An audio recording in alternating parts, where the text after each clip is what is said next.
رسول اللہ صلی اللہ علیہ وسلم فجر کی نماز کے لیے جب نکلتے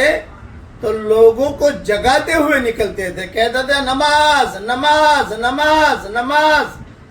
اور کچھ لوگوں کی انگلیاں پکڑ کر ان کو ہلاتے تھے، پاؤں کی انگلیاں پکڑ کر نماز نماز نماز۔ یہ مضمون ابو داؤد میں ہے۔ اس سے پتہ چلا کہ گھر کے جو ذمہ دار ہیں، سرپرست ہیں، وہ فجر کی نماز کے لیے اکیلے نہ جائیں، بچوں کو ساتھ لے جائیں،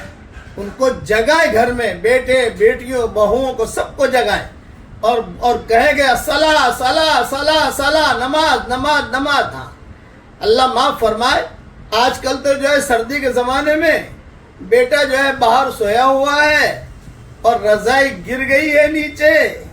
تو باپ جو ہے نماز کے لیے جاتا ہے اور رضائی جو ہے وہ بیٹے کے اوپر ڈال دیتا ہے تاکہ بیچارے کو ٹھنڈی نہ لگے، گویا کہ یہ کہہ رہا ہے کہ میں تو جنت میں جا رہا ہوں تو جہنم میں جا۔ اللہ تعالی ہم سب کی حفاظت فرمائے، اس لیے سب کو جگاؤ، اور اپنے دیہاتوں کے اندر مسجد جیسے نکل رہے ہو تو لوگوں کو صلاح صلاح نماز نماز واٹس ایپ کے ذریعے سے بھی جگاؤ۔ اللہ تعالی ہم سب کو نماز کی پابندی کرنے کی توفیق عطا فرمائے، آمین۔